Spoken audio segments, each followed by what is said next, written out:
I'm going to start the day by putting a fresh edge on my chisels because we'll be carving poplar and that stuff requires sharp tools.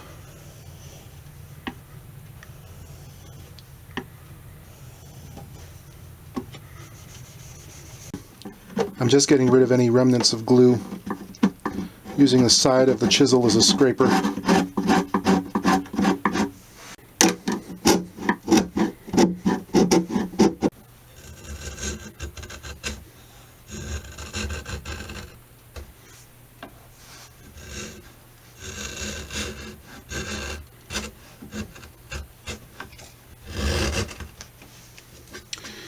I'm slightly hollowing out the end grain surface of the face of the neck here.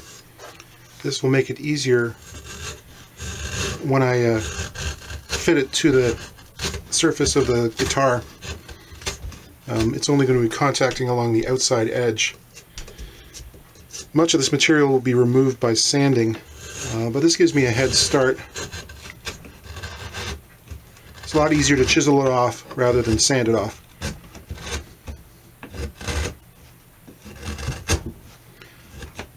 Poplar's a weird wood. It feels gritty when you're carving it. It's not like mahogany. Maple feels hard, but it's very kind of assured feeling when you're carving it. This is, it's gritty and grainy and weird. Sometimes I'll swap out for the smaller Japanese chisel. Helps me get into the corners.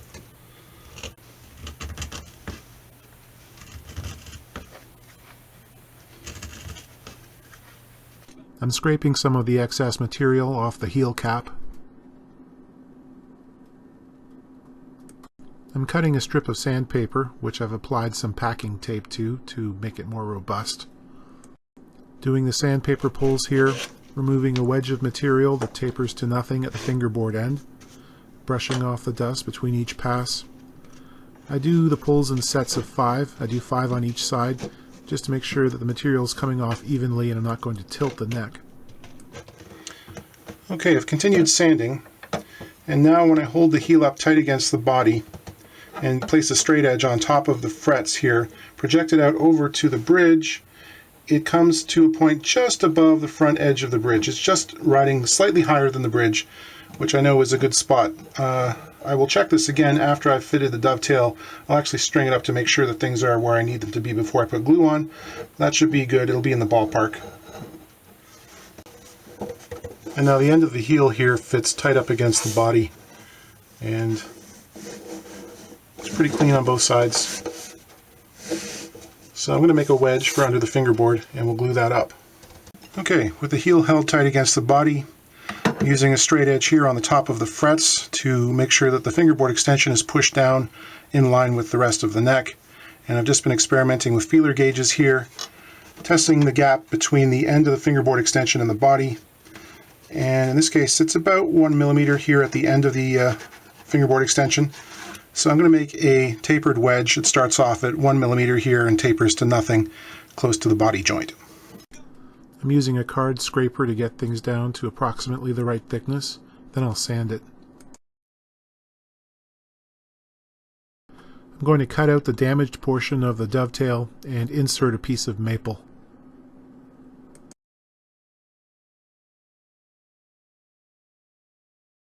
Flattening the bottom of the rebate with a chisel,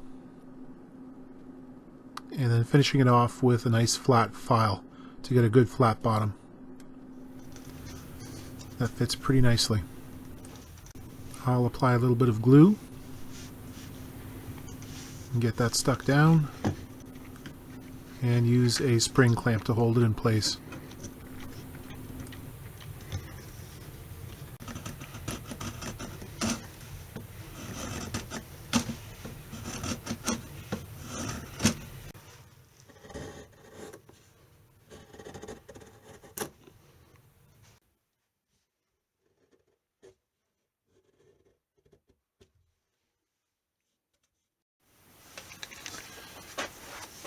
Because we sanded so much off the far end of the heel here, the neck is quite loose in the pocket now, so we'll have to shim. I've cut a couple of pieces of veneer. This is maple, one for each side. And I want this oversized. I don't want to be able to seat it all the way. There's still a gap between the underside of the fingerboard and the top. It's about 1/8 of an inch here down at the far end. So that means that I can take those pieces, glue them to the cheeks of the tenon, the dovetail, and after that I can sneak up on a really good fit.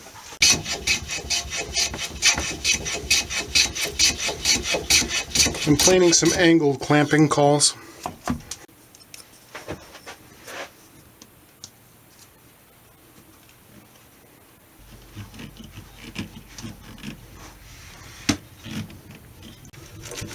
Okay, you got two little pieces of carbon paper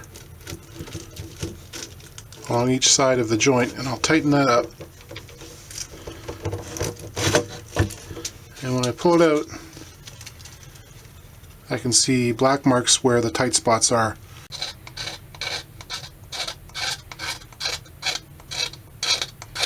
The other thing, as I get closer to the final fit, I want to check and make sure the neck is remaining on line with the body here. I've marked out the center line of the neck at the nut near the end of the fingerboard, and I've also got a line here, which is the theoretical middle point, like the place where the two sides join here. I'm assuming that's pretty close to where the center line of the body is. It's hard to tell on a top that doesn't have a seam. But I've got a rule here, which I'm going to line up between the points on the fingerboard, and I want it to show up somewhere around the center line of the body. And yeah, so we're pretty good. Strangely enough though, if I take a piece of string here and check out the string lines with the existing bridge, it seems like we're over a little bit closer to the treble side than the bass side. It's not much, I mean, it's alright, but makes me wonder if the center line of the neck meets up with the center line of the body. Pretty close. What's going on here? Checking the bridge from the edge of the bridge here to the edge of the body is about 103 millimeters on this side, and on this side about 99. Yeah, so we're about, the bridge is actually 4 millimeters this direction, even though, yeah, that's weird. So the bridge is pushed this way, but the center line of the body is like this. So it's a game of averages. I can take a little bit of that discrepancy out when I make the new bridge. Did they really care where the bridge lined up relative to the edge of the body? As long as the strings were kind of going in the straight line, that was fine for them. I mean, we might be able to pitch the neck a little bit farther this way to make up for that. I've still got, you know, about a 1/16 of an inch gap there that I can play around with. So what I can do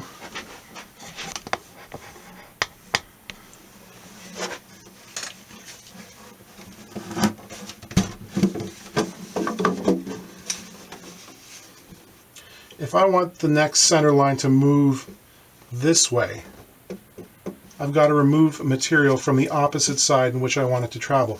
So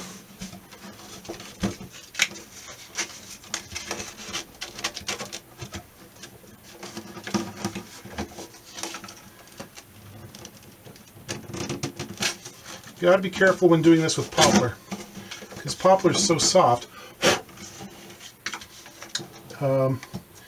If the neck is too snug in the pocket and you pull out, it can actually sort of pull out the fibers along the side of the heel here. So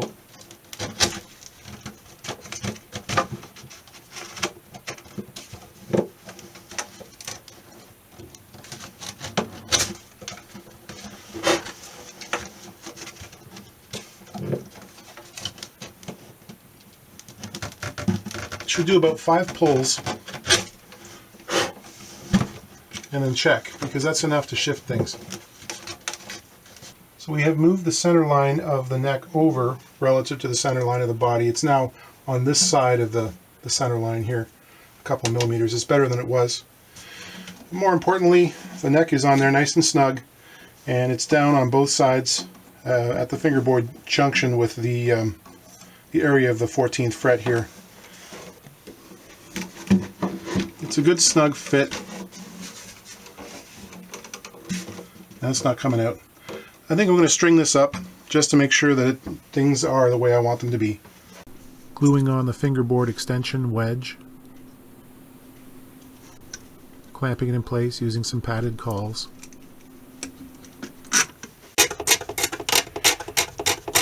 Scraping the lacquer off under the fingerboard extension and also cleaning up the area where it was previously glued. Planing the wedge flush with the sides of the fingerboard.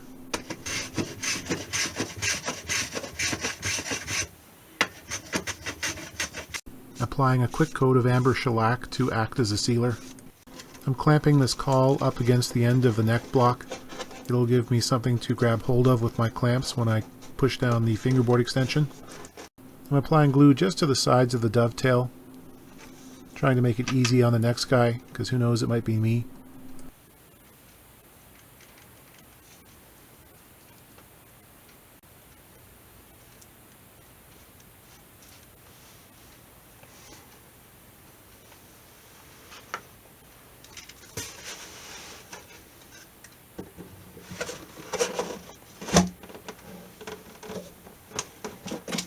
One clamp reaches around to the back. There's a padded cawl. It rests against the neck block, so it's a good solid place to clamp to. And I'll put the other clamps for the fingerboard extension. Thanks for following along in this, gang. I shall appear tomorrow with the next installment. We'll finish getting this clamped up. I always put one long gripper clamp right along the back there. I don't know if it does anything, but I always do it anyway. Take it easy. We'll see you tomorrow.